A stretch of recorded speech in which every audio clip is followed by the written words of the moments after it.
오늘은 많은 그리스도인들이 혹 오해할 수 있는 한 가지 중요한 성경 주제에 대해서 말씀을 좀 드리려고 합니다. 여러분, 우리가 성경대로 믿지 아니하면 우리 신앙생활이 삐뚤어질 수가 있습니다. 또 쉽게 낙심할 수가 있고 또 우리의 인내에 문제가 생길 수가 있습니다.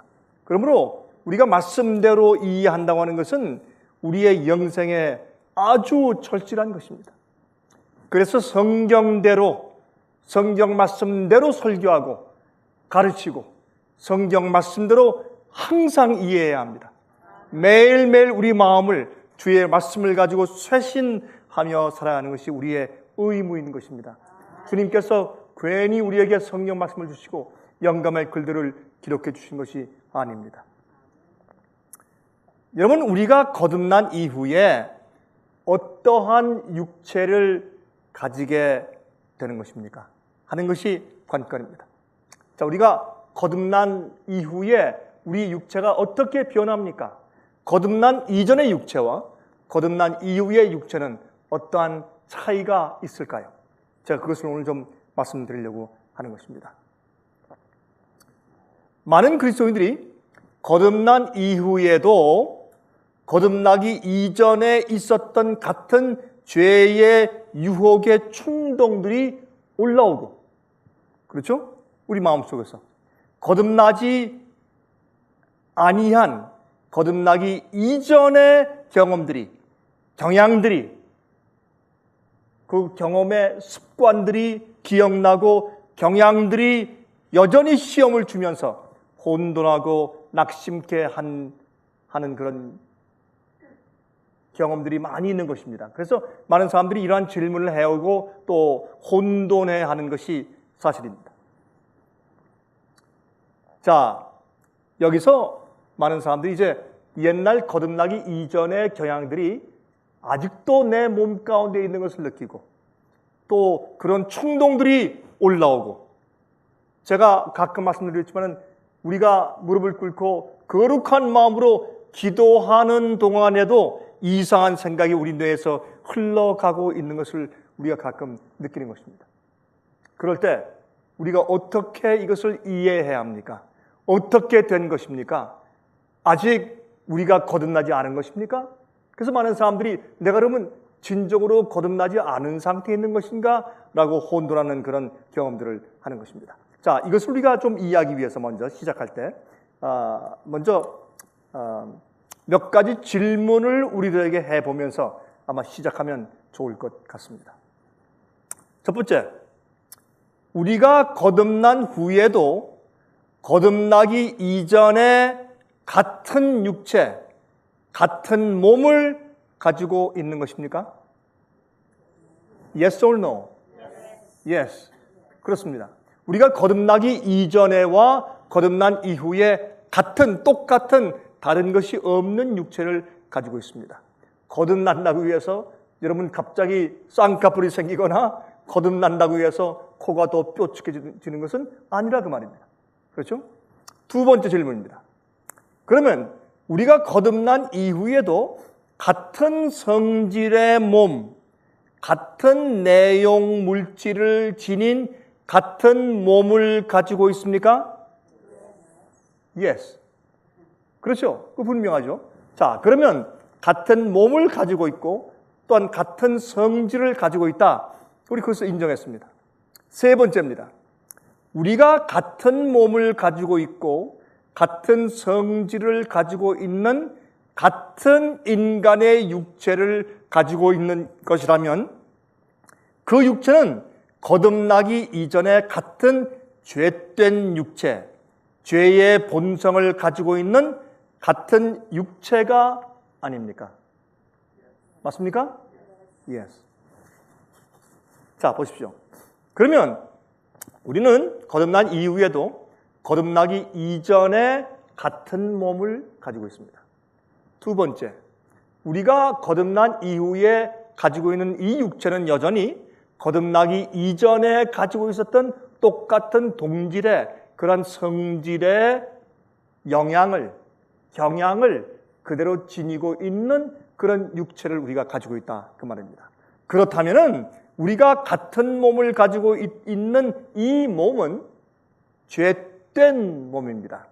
우리가 죄의 본성을 가지고 있다고 해서 그 자체가 죄는 아니라, 그러나 그 몸 속에 죄로 기울어진 본성, 죄로 기울어진 경향을 가지고 있다 그 말입니다. 우리 그래서 이 세 가지에 우리가 예스한다면 그러면 많은 문제가 사실은 클리어되었다고 해도 과언이 아닐 것입니다. 이 죄의 본성을 지닌 육체 속에는 선한 것이 거하고 있지 않습니다. 이것을 많은 사람들이 오해합니다. 우리가 거듭나면 우리 육체에서 올라오는 충동이나 경향들이나 성질들이 훨씬 더 좋아지고 선하게 된다고 착각하는 것입니다. 그래서 미국의 1800년도 중반에는 어떠한 가르침이 있었는가 하면 Holy Flesh Movement. 우리가 거듭난 다음에 성령으로 거듭났으면 우리 몸도 거룩해지는 것이다. 그래서 거듭난 이후에 우리 속에서 올라오는 충동들은 다 거룩한 충동이다 라고 착각하는 그런 가르침의 운동이 꽤 강하게 미국의 신앙생활 가운데 있었습니다. 광신이죠. 극단입니다. 그래서 모든 잘못된 충동이 올라와도 그것이 성령의 충동인 것처럼 착각하는 그런 오류 가운데 빠진 적이 과거에 있었습니다. 여러분 로마서 7장 18절 보시면 이렇게 말씀되어 있습니다. 내 속 곧 내 육신에 선한 것이 거하지 아니하는 줄을 아노니. 다시 읽습니다. 내 속 곧 내 육신에 선한 것이 거하지 아니하는 줄을 아노니 원함은 내게 있으나 선을 행하는 것은 없노라. 이것은 어느 누구를 막론하고 죄인이든지 의인이든지 거듭났든지 거듭났지 않았든지 그 우리의 육체는 같다는 것입니다. 우리의 마음을 말하는 것이 아니라 우리의 육체의 몸의 성질은 같다는 것입니다. 그것을 우리가 똑바로 성경적으로 이해해야 할 것입니다. 우리 속에는 선한 것이 없습니다. 우리의 몸, 육체 속에는 선한 것이 없습니다. 우리가 거듭난 다음에도 선한 것이 없는 그 같은 육체를 가지고 살아야 합니다. 그러면 우리가 이 육체를 어떻게 다스려야 하느냐 하는 것이 우리 신앙생활의 관건이라 그 말입니다. 자, 그러면 우리가 이것을 이해하면 우리 육체, 우리 육신에 전혀 신뢰를 두지 말아야 합니다. 우리 육체 말고 어떤 그 이외의 다른 것을 신뢰하며 살아야 합니다. 우리가 꽤 잘 아는 것 같죠? 아는 것 같지만 그러나 사실 우리가 모르는 것입니다. 우리가 어떤 때 엉뚱한 착각을 가지고 있기 때문에 우리가 우리 육체에, 우리 경향에, 우리의 기울어진 우리의 성질에 기대를 걸고 사는 것입니다. 아닙니다. 여러분들이시여, 이 시간부터 분명하게 말씀을 드립니다. 여러분들 몸을 절대로 신뢰하지 마십시오. 육체를 신뢰하지 마십시오. 우리 속에는 아무런 선한 것도 없습니다. 선한 것은 위로부터 오는 것이고 의는 예수님의 의를 우리가 받을 때에만 가능합니다. 성령이 내 속에 내재할 때에만 선한 것이 가능하고 또한 성령께서 나를 인도하시는 것에 내가 순복할 때에만 의를 이루는 일이 가능한 것입니다. 내 속에 내가 의로운 어떤 것을 내 육체 속에 만들어낼 수가 없다 그 말입니다. 우리 이것을 좀 분명히 해야 할 것입니다. 자, 우리의 소망과 힘을 더 이상 육체 속에서 찾으면 안 됩니다. 우리 육체는 우리를 구원 얻는 일에 아무런 도움이 되지 못합니다. 먹고 마시고 생각하고 이해하고 분석하고, 그렇죠? 어떤 일을 하게 하고 그런 육체적인 일들 이외에 우리의 육신은 여러분과 저를 구원 얻게 하는 일에 아무런 도움이 안 됩니다. 우리의 마음을 담고 있는 두뇌, 두뇌를 담고 있는 집이 되지만은, 그러나 두뇌 안에서 역사하시는 성령께서만이 우리의 소망이요, 우리의 힘이요, 우리의 구원입니다. 이것을 분명히 알아야 우리가 신앙생활할 때 우리가 혼돈하지 않게 되는 것입니다. 그러므로 우리는 끊임없이 우리의 육체의 충동들과 제한들이 올라오는 것을 근신하여 살피면서 경계하면서 낙심하지 말고 줄기차게 싸워서 승리하고 또 승리하고 승리해 나가야 할 것입니다. 그래서 우리는 우리 자신과 싸워야 합니다. 이게 그런 얘기입니다. 우리는 우리 자신과 싸워야 하는 것이 우리 육체 속에 나를 구원하는 선한 것이 전혀 없기 때문에 그러합니다. 그래서 우리는 탄식하며 살 수밖에 없는 것입니다. 고린도후서 10장 3절부터 6절입니다. 이렇게 말씀되어 있습니다. 우리가 육체에 있어 행하나 육체대로 싸우지 아니하노니 우리의 싸우는 병기는 육체에 속한 것이 아니요 그랬어요. 그런데 어떻게 우리 속에서 올라오는 나의 도덕심, 심지어 나의 양심, 그렇죠? 내가 길들여 놓은 좋은 습관들, 그런 것에 의존하느냐 말입니다. 여러분 착각하지 마십시오. 그런 것들이 우리를 건강케 하고 우리를 도덕적으로 사는 일에 도움은 되지만은 우리 영혼을 구원하는 일에 속수무책이라는 것을 기억하셔야 하실 것입니다. 여러분 이게 간단한 얘기 같지만 그렇지 않습니다. 이 마음의 똑바른 성경적인 진리대로 따라가는 이해는 우리의 구원에 아주 중요한 것입니다. 우리의 싸우는 병기는 육체에 속한 것이 아니요 오직 하나님 앞에서 견고한 진을 파하는 강력이라. 여러분 이 강력이 무엇입니까? 모든 이론을 파하며 하나님을 아는 것을 대적하여 높아진 것을 다 파하고 모든 생각을 사로잡아 그리스도에게 복종케 하니, 예수님께 모든 것을 복종케 하는 성령의 은혜입니다. 그 성령의 은혜가 우리 속에서 왕노릇해야 합니다. 죄가 우리 속에서 왕노릇한 것처럼 성령께서도 우리 속에서 왕노릇하셔야 합니다.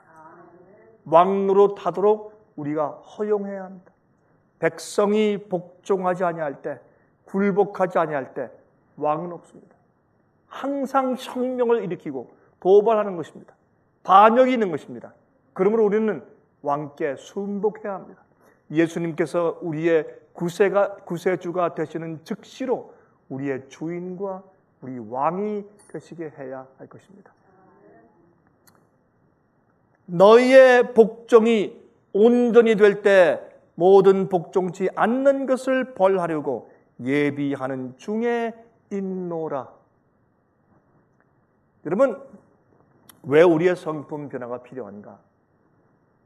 아니, 주님께서 우리를 만드셨으면 또 우리가 잘못했을 때 뒤집고 고치고 다시 주물러서 구원하시면 되는 것이지, 시가를 주시고 시험을 하시고 마귀함과 싸우게 하시고 습관을 고치게 하시고 성령으로 이기게 하는 그런 경험들을 주셔서 성품 변화시켜서 데려가신다.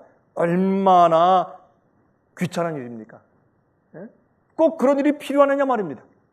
오늘날 통속적인 믿음처럼 예수 십자가를 믿으면 그저 다 구원이 보장된 것처럼 하면 얼마나 좋습니까? 우리의 삶에 아니면 우리의 생의 열매와 별 상관없이 그 참 편하지 않습니까? 좋고. 그러나 주님께서 여러분들과 저를, 화면 통해서 보시는 여러분들을 특별한 존재로 만드셨어요. 하나님께서도 마음대로 이렇게 저렇게 하실 수 없는 특별한 존재로 만드신 것입니다. 그것이 우리의 도덕적인 성품이에요. 성품은 우리의 생각과 우리의 감정이 합쳐져서 꼴지어주는 어떤 것입니다. 우리는 성품을 볼 수 없습니다. 성품은 살 때 나타납니다. 성품은 남을 취급할 때 나타납니다. 성품은 남에 대해서 이야기할 때 나타납니다. 그래서 이 성품은 우리가 마음대로 우리가 조작할 수 없고, 또 하나님께서도 우리 성품을 마음대로 뜯어 고칠 수가 없습니다. 성품은 경험을 통해서 생기는 굉장히 중요한 엔티티이기 때문에 그렇습니다. 성품은 보이지 않습니다. 그러나 이 성품은 하나님께서 우리에게 주신 자유의지를 통해서 그 자유의지를 우리가 행사함으로 우리가 경험하는 경험마다 우리가 어떻게 받아들이고 어떻게 행하고 어떻게 취급하고 하는 우리의 마음의 생각들과 우리 감정들로 다루어진 다음에 그 다음에 생기는 결과물이기 때문에 이것은 하나님께서도 어떻게 하실 수가 없는 것이에요. 근데 이것은 너무나 중요한 것입니다. 이것은 신의 성품이에요. 어떤 면에서 신의 형상입니다. 예수의 형상이고 하나님의 창조의 형상이에요. 이것은 정말 놀라운 것입니다. 이것은 보통 나무를 만들고 동물을 만들고 새를 만들고 우리 몸을 만드는 것과 다릅니다. 이것은 하나님께서 영원히 존재할 수 있는, 자존할 수 있는 어떤 의미에서 생명은 여호와께 받지만은 스스로 존재하며 모든 것을 판단하고 모든 것을 헤아려서 살 수 있는 놀라운 존재 가치입니다. 이건 하나님께서도 어떻게 하실 수가 없습니다. 이 존재 가치가 만약 영원히 산다면 온 우주를 소유해요.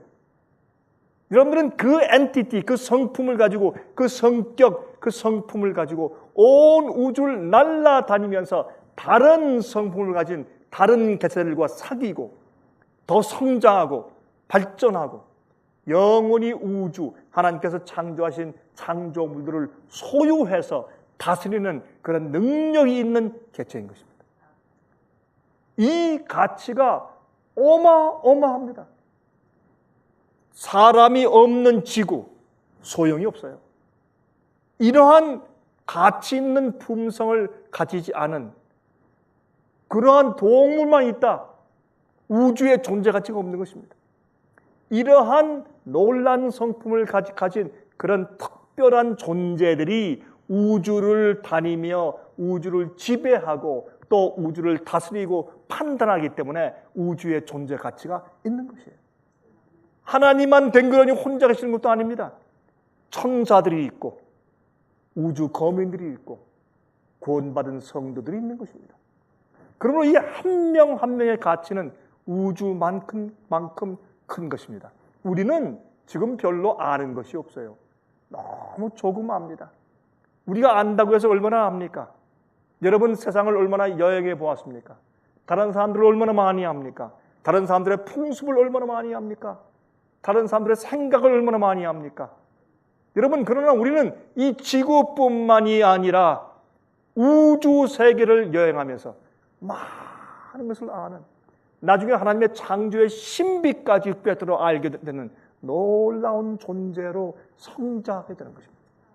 그래서 우주만큼 우리 아는 것이 커지는 것입니다. 이렇게 중요한 존재를 주님께서 만드셨기 때문에 함부로 주님께서 마음대로 뜯어고칠 수가 없습니다. 주님은 우리를 기계로 만드신 것이 아니기 때문에 그렇습니다. 자, 그러므로 주님께서 어떻게 하셔야 되는가? 우리 속에서 육체의 집을 주시고 그 육체의 집 안에 거하고 있는 우리의 마음, 그 마음은 우리의 생각과 감정인데 그것을 이용해서 밖에서 들어오는 것들을 통하여 우리가 겪고 경험한 것들로 쌓아나가는 인격, 성품, 그것을 갖게 하시는 것입니다. 그게 삐뚤어져 있는 자가 영생하면 큰일 나요. 또 마귀가 생기고 또 악령이 생기고 또 반역자가 생기는 것입니다. 이기적인 성품을 가진 자는 하늘에 갈 수가 없습니다. 하나님의 거룩한 품성에 어울리지 않는 자는 영원히 살 수가 없습니다. 그는 죄의 결과물을 그냥 지니고 있는 것이기 때문에 우주를 파괴하는 자가 될 것이요, 이 우주를 아름답게 만드는 자가 되지 못하는 것입니다. 여러분, 여기에 대해서 우리가 많은 것을 말할 수 있어요.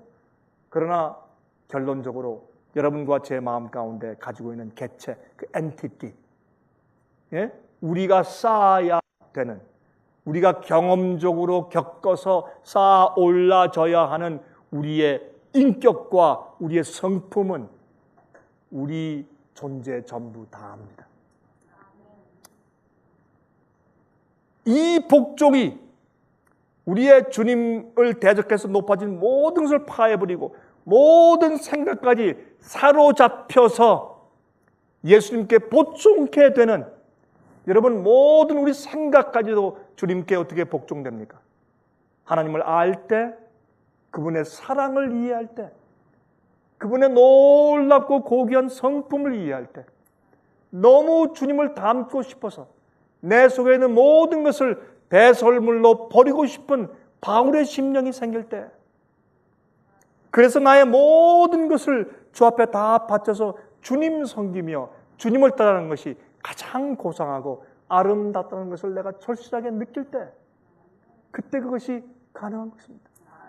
이러한 경험을 통해서 우리가 주 앞에 드리는 복종이 온전케 될 때, 그렇게 아니하는 자들, 온전히 복종하지 않는 자들, 예수를 믿는다고 해도 온전한 복종을 경험치 않는 자들, 이기심이 아직 있는 자들, 또 교만한 마음과 허영을 가지고 그런 어떤 것이 아직도 그들의 생애를 드라이브하고 있는 그런 자들을 벌하기 위해서 예비한 중에 있습니다. 온전히 복종하는 자들이 준비될 때 주님께서 그 증인들을 세우시고 심판을 끝내시는 것입니다. 자, 고린도전서 9장 26절 27절입니다. 그러므로 내가 다름질하기를 향방 없는 것 같이 아니하고 싸우기를 허공을 치는 것 같이 아니하여 내가 내 몸을 쳐 복종케 하면, 누가요? 사도 바울이, 우리가 존경하고 우리보다 월등한 인격을 가지고 성품을 가진 주의 종 사도 바울이 말씀하기를, 내가 항상 내 몸을 쳐서 복종케 한다. 그 이유는 내가 남에게 전파한 후에 자기가 도리어 버림이 될까 두려워함이로다. 여러분, 이 사실을 이해하십니까? 여러분들은 여러분 자신과 몸을 쳐서 복종시키는 일의 필요성을 절실히 느끼십니까? 그 필요성을? 그렇게 하십니까? 왜 그렇게 해야 하는지 아십니까? 이것을 이해하는 것이 우리의 거듭나기 이전과 거듭난 이후의 육체의 성질을 이해하는 근본에 있는 것입니다. 그것을 우리가 알아야 합니다. 그렇게 해야 합니다. 그렇게 하는 것이 즐거워야 합니다. 또 앞에 있는 영원한 보상을 바라봐야 합니다. 여러분, 50, 60, 70 평생, 참 긴 세월이죠. 참 긴 세월입니다. 여러분, 참 세월이 유수처럼 빠르다, 금방 지나간다. 하지만 뒤를 돌아보면 60년, 70년 참 깁니다. 지겹고, 우리 여기 계신 집사님 고개를 끄덕끄덕 하시네. 그렇습니다. 그거 참 힘듭니다. 그런데 우리가 아직 하늘을, 영원을 맛보지 못했기 때문에 이것이 긴 것처럼 이해되는 것입니다. 영원히 주어지는데 70, 80, 90은 아무것도 아니죠. 그렇죠? 새가 한 마리 있는데 큰 높은 태산이 있습니다. 그 새가 이제 그 산을 한 바퀴 돌면 그 새의 날갯짓 때문에 조금씩 먼지가 날아갑니다. 그래서 그 새가 이 큰 태산 주위를 도는데 1000번, 10,000번, 1,000,000번, 1,000,000번, 억번, 100억 번 계속 날갯짓을 하면서 새가 돌아서 그 태산이 그 일으키는 먼지 때문에 다 무너져 내려앉으면 그것이 영혼의 1초입니다. 자, 그러니 우리가 그 영문을 얻기 위해서 이 땅에서 잠깐 동안 받는 고통과 시험은 우리가 감당할 수 있는 것이 되어야 합니다.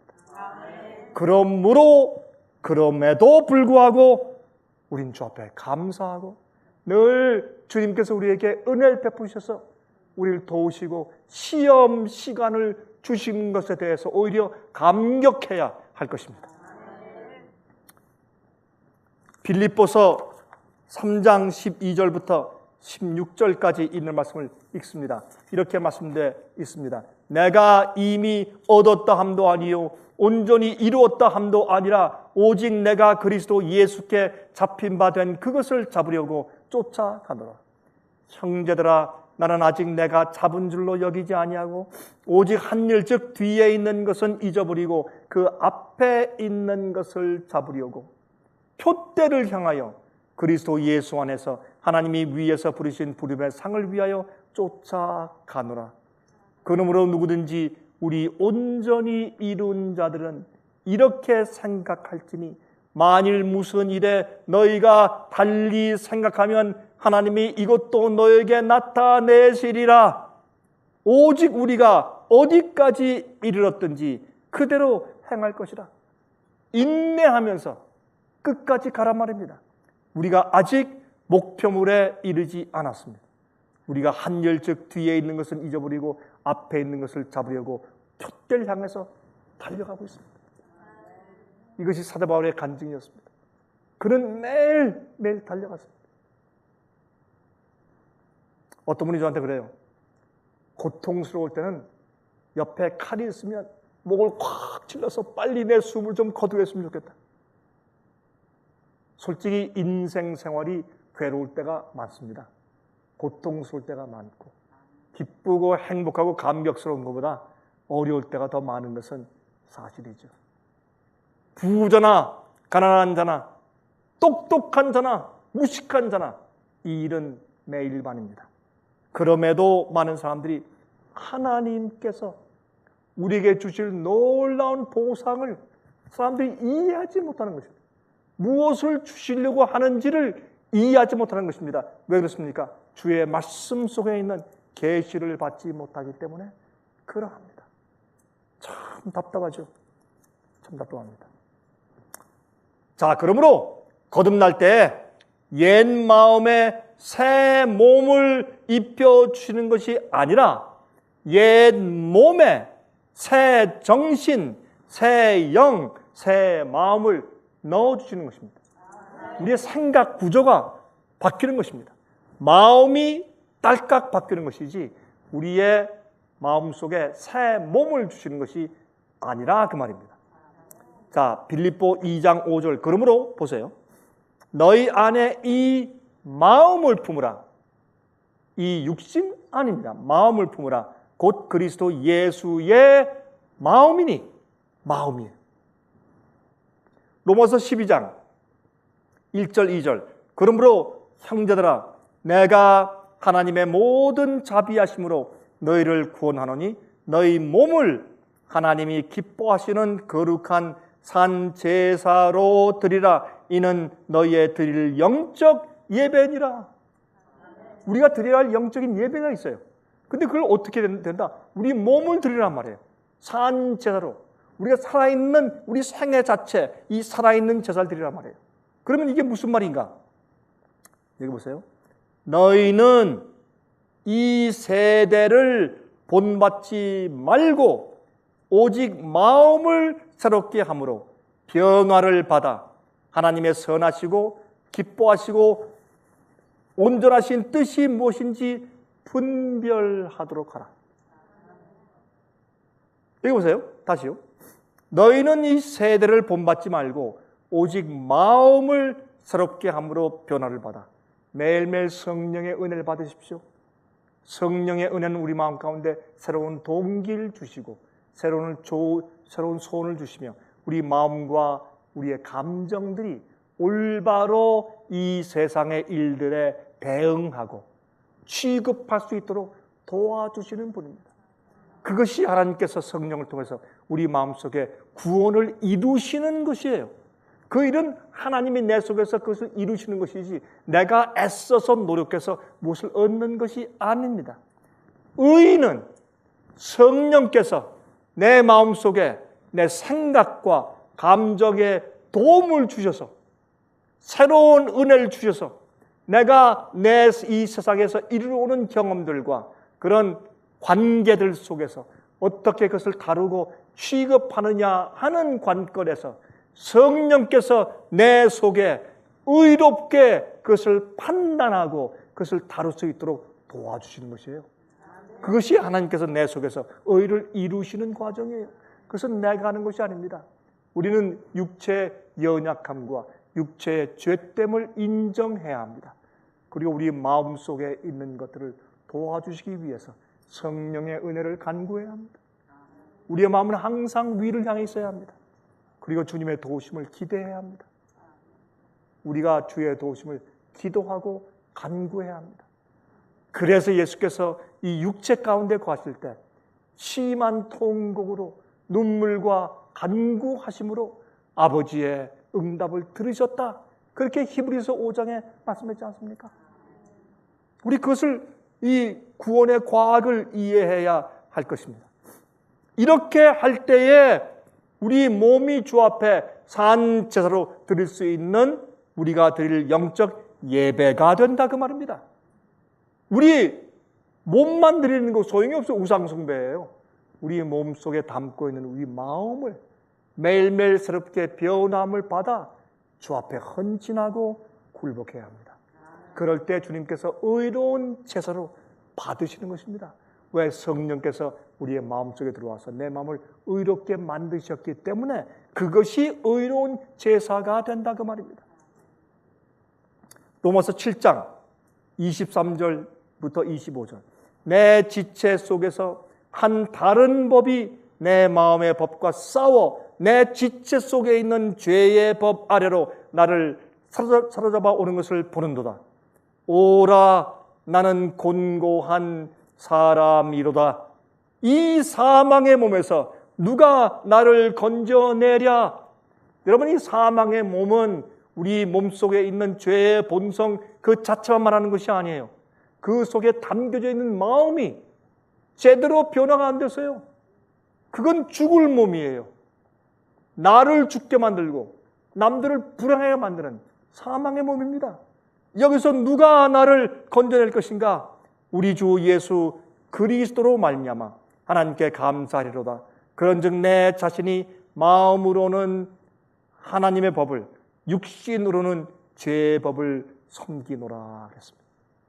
우리 마음속에 성령께서 들어오셔서 주의 법을 올바로 사랑하고 따를 수 있는 그런 마음으로 준비시켜 주셔야 합니다.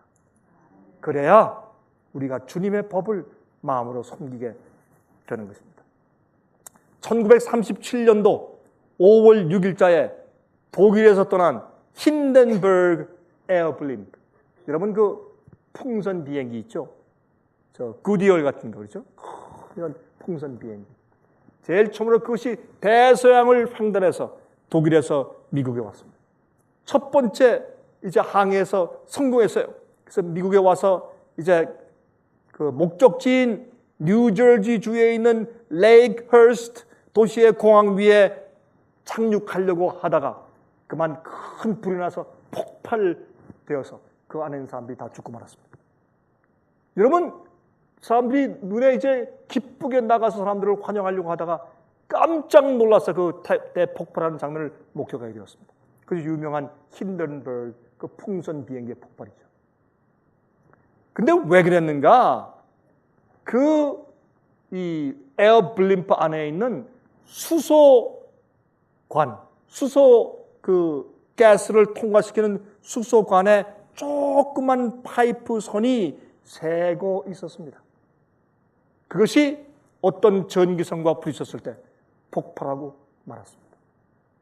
여러분이시여, 우리는 하늘로 여행하는 사람들입니다. 하늘로 올라가는 우주선을 타고 있는 사람들입니다. 우리 육체 속에 굴복되지 아니한 우리가 아직도 신뢰하고 있는 어떤 부분이 터집니다. 그것 때문에 자꾸 우리가 범죄하고 넘어지고 우리가 다투고 싸우는 것입니다.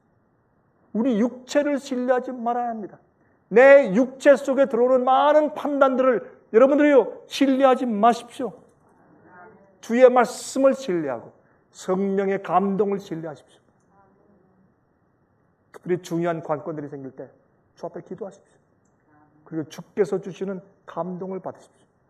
성경 말씀을 읽으십시오. 즉시로 내 속에서 올라오는 경향들이나 충동들에 의해서 말하거나 판단하거나 행동하지 마십시오. 그렇게 하는 것은 우리가 아직도 우리 육체를 신뢰하고 있다는 증거입니다. 그러기 때문에 우리가 실패하고 넘어지는 것입니다.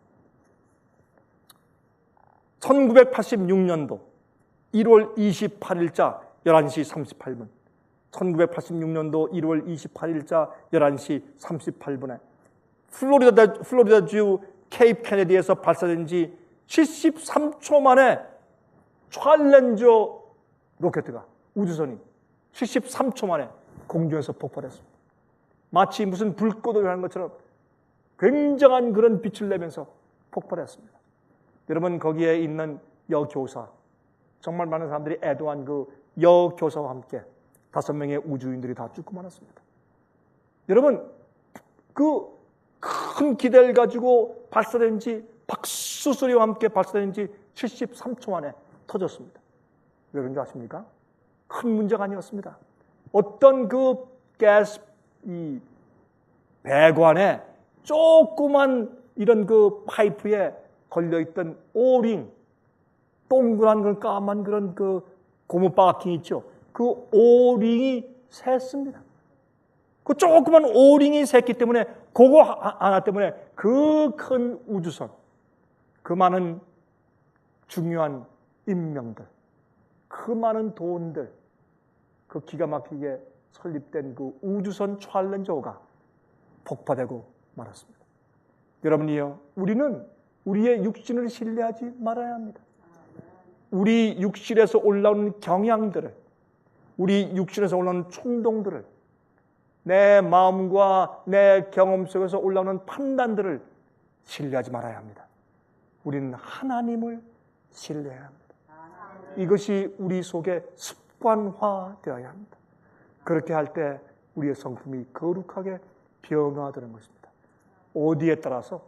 거룩한 주의 말씀의 패턴에 따라서 변화되게 되어 있는 것입니다.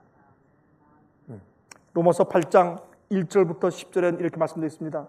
그러므로 이제 그리스도 예수 안에 있는 자에게는 결코 정죄함이 없나니 이는 그리스도 예수 안에 있는 생명의 성령의 법이 죄와 사망의 법에서 너를 해방하였습니다. 율법이 육신으로 말미암아 연약하여 할 수 없는 그것을, 주의 계명을 우리가 왜 못 지켜요? 육신 때문에 못 지킨다면 육신 때문에 할 수 없는 그것을 하나님은 하시나니 곧 죄를 인하여 자기 아들을 죄 있는 육신의 모양으로 보내어 육신의 죄를 정하사. 예수님께서 말이죠, 이러한 육체 속에서 뭘 하셨다? 이 육체 속에서 올라오는 죄의 경향들과 충동들과 모든 성질들, 그것을 죄라고 정했다. 난 그대로 따라하지 않겠다. 그건 죄야. 그걸 죄로 정죄하신 것이에요. 무엇을? 예수께서 이 땅에 사시면서 받으셨던, 예수께서 그 안에 거하셨던 그 육체, 인간의 육체, 죄의 본성을 가진 그 육체를 주님께서 어떻게 하셨다? 그것을 주님께서 정죄하셨다. 이것은 참 놀라운 얘기입니다. 절대로 쉬운 일이 아닙니다. 그 육체를 정죄하셨다. 무엇으로? 성령의 은혜로. 성령께서 마음속에서 역사하시는 그 역사를 받아들이고 내 육신의 경향이나 육신의 소욕과 반대될지라도 성령의 감동을 택하고 진리의 말씀을 택하고 그렇게 해서 우리 육신 속에 있는 모든 것들을 정죄하셨다. 죄로 정하셨다. 이것은 놀라운 예수 그리스도의 승리입니다. 예수께서 그렇게 이기셨습니다. 우리도 그렇게 이겨야 합니다. 많은 경우에 그리스도인들이 이 일에 잘 모르기 때문에 실패하는 것을 보게 됩니다. 육신을 쫓지 않고 그 영을 쫓아 행하는 우리에게, 육신의 움직임을 쫓지 않고, 우리 육신적으로는 어때요? 억울해 죽겠어, 분해 죽겠고, 이럴 수가 없어요. 저 나쁜 사람이. 그건 육신이에요. 그러나 어떻게 해요? 이게 그 육신을 쫓지 않고 그 영을 쫓아 행하는 우리에게, 성령의 감동과 성령의 은혜를 쫓아 행하는 그 사람들에게, 우리에게 율법의 요구를 이루어지게 하려 하심이니라. 우리가 주의 계명을 지키기 이전에 한 단계가 꼭 필요한데 무엇이라고요? 우리가 우리 육신을 부인해야 합니다. 우리 육체를 부인해야 합니다. 그리고 우리 속에 내재 하시는 성령의 감동을 인정해야 합니다. 진리를 받아들여야 합니다. 그것이 진리대로 행하는 것입니다. 내 마음속에 올라오는 모든 충동들대로 살지 마십시오. 여러분 멸망하는 길입니다. 여러분 자신을 파괴시키는 길입니다. 그렇게 해서 우리가 성결케 될 수가 없는 것입니다. 율법을 쫓는 자는 육신을 쫓는 자는 육신의 일을, 영을 쫓는 자는 영의 일을 생각하나니 육신의 생각은 사망이요, 여기 보세요, 영의 생각은 생명과 평안이야.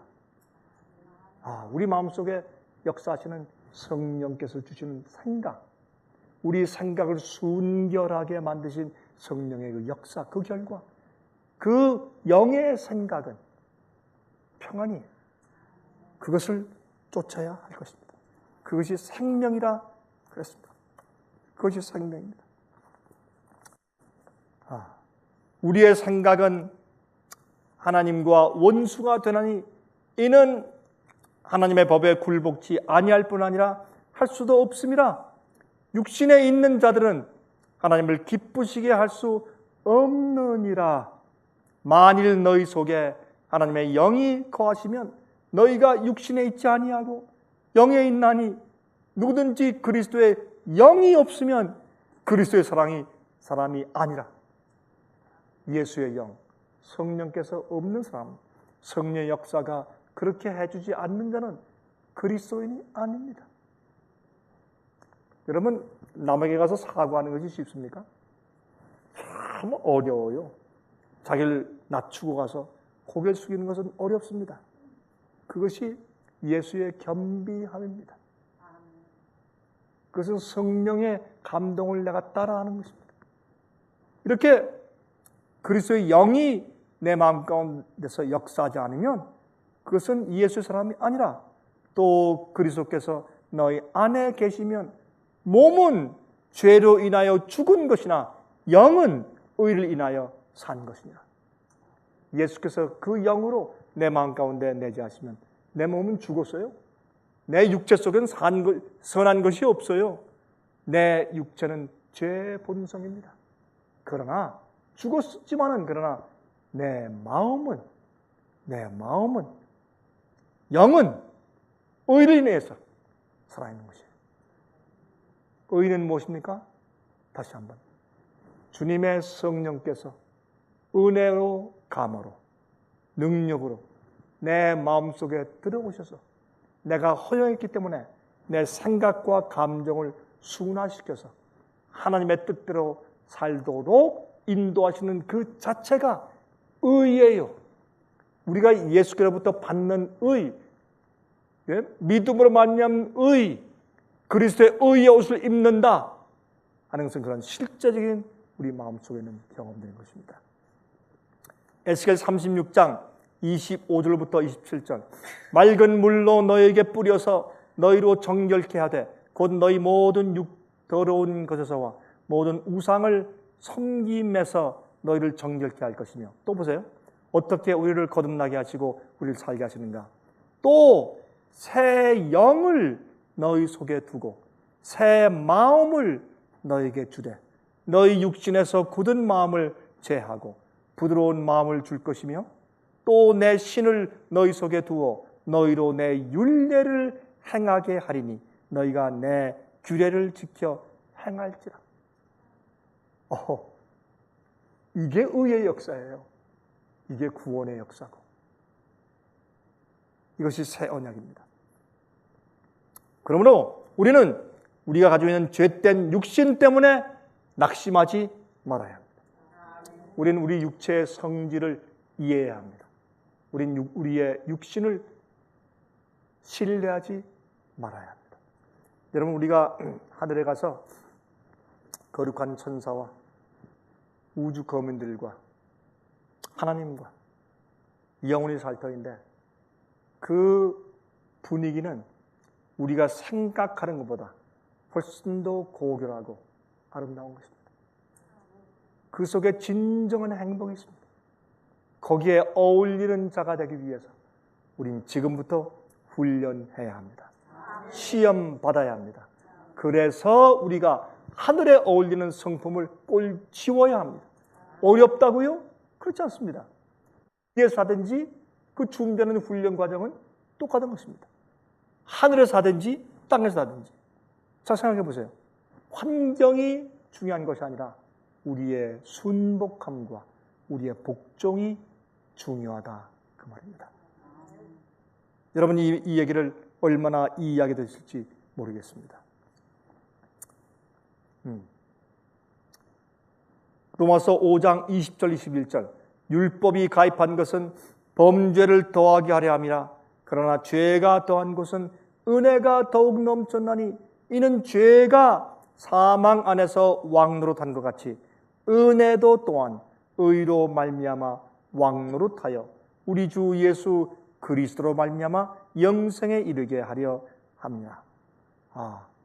죄가 왕노릇합니까?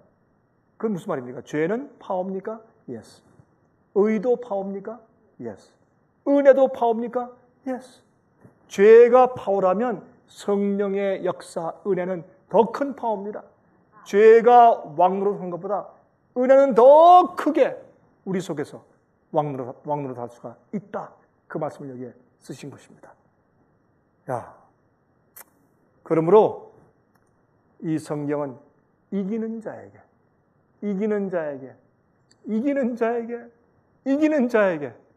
그렇게 말씀하신 것이에요. 이기는 자에게. 주님께서 우리 대신 이겨주시면 어때? 쉽게 좀 해주시지. 주님께서 온 우주를 정복하며 뻗어나가며 영원히 행복하게 살아야 할 존재는 우리 자신, 개인의 개체지 하나님 자신이 아닙니다. 우리가 자식을 낳은 다음에 키우면 그 자식이 우리입니까? 완전한 다른 개체, 인격을 가진 사람이지. 하나님도 그러한 것입니다. 주님께서 그것을 기대하시는 것입니다. 그 귀한 창조의 존재이기 때문에 여러분과 저는 늙었든지 젊었든지 어떻게 생기고 어떠한 기질을 가지고 있든지 우리가 가지고 있는 이 성품의 개체는 너무나 값비싼 것이기 때문에 주님께서 인내하며 기다리시고 우리에게 이렇게 살 기회를 오늘도 주시는 것입니다. 매일매일 우리가 승리해 나가야 하며 그렇게 할 수 있는 것입니다. 여러분들이 잘 알고 있는 그 찬송 가운데 이런 찬송이 있죠. 주 음성 외에는 더 기쁨 없도다. 날 사랑하신 주 늘 계시옵소서. 저는 이 찬송이 참 좋아요. 어디에서 누가 이 찬송을 부르거나 이 찬송이 들려오면 제 마음속이 얼마나 기쁜지 몰라요. 주 음성 외에는 더 기쁨 없도다. 날 사랑하신 주 늘 계시옵소서. 어디에? 내 마음속에. 기쁘도다. 항상 기쁘도다. 나 주께 왔사오니 복 주시옵소서. 나 주께 왔으니 복 주시옵소서.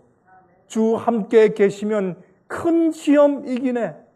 기쁘고 기쁘도다. 항상 기쁘도다. 나 주께 왔사오니 복 주시옵소서. 주 떠나가시면 내 생명 헛되고 즐겁고 슬플 때 늘 계시옵소서. 기쁘고 기쁘도다. 항상 기쁘도다.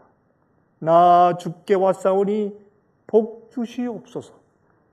그 귀한 언약을 이루어 주시고 주 명령 따를 때 늘 계시옵소서.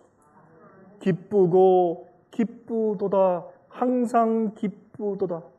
나 주께 왔사오니 복 주시옵소서. 아멘. 얼마나 아름다운 찬송입니까? 정말 주의 음성 이외, 주님의 성령에 감동하신 이외 우리는 아무것도 없습니다. 그보다 더 기쁜 것이 없는 것입니다. 그 성령의 감동과 충동이 혹 나를 떠날까 봐 우리는 두려워해야 합니다. 주님께서 우리 마음 가운데 거하시는 것이 바로 그것이기 때문에 그렇습니다. 주 음성 이외에는 더 기쁨 없도다. 기도하겠습니다. 자비하신 하늘에 계신 우리 아버지 하나님, 우리를 영원한 나라로 데려가시기 위하여 온갖 모든 신령한 각양 은사들을 준비하시고 이미 주셨고 또 성령의 은혜를 우리 마음 가운데 매일 역사해 주심을 감사합니다. 우리가 참 부족하여 깨닫지 못하여 무지하고 또 고집이 많아 우리가 우리 마음대로 살아가기에 주께서 원하시는 그 표준에 이르지 못합니다. 하늘에 계신 아버지시여, 우리를 불쌍히 여기시고 우리의 복종이 온전해질 때 모든 복종치 아니한 것을 벌하기 위해서 준비하신 주의 심판이 있다고 말씀했습니다. 하늘에 계신 아버지시여, 저희를 도와주시옵소서. 주님의 음성 이외에는 우리 속에 더 중요한 것이 없습니다. 주님의 이름 그거 하나 우리가 가장 중요합니다. 주님의 거룩하신 은혜를 얻기 위해서 우리가 모든 것을 배설물로 여기고 버리게 하시옵소서. 주님, 그리하여 준비된 자들 되어서 영원한 우주를 다스리는 특권을 얻기까지 나아가게 해 주시옵소서. 주님이시여, 주님이시여, 우리를 지금까지 오래 참으신 것을 감사하며 영원한 나라에 갈 때까지 저희를 버리지 마시고 지켜 주시옵소서. 살아계신 예수 그리스도의 거룩하신 이름으로 간절하게 기도하옵나이다. 아멘.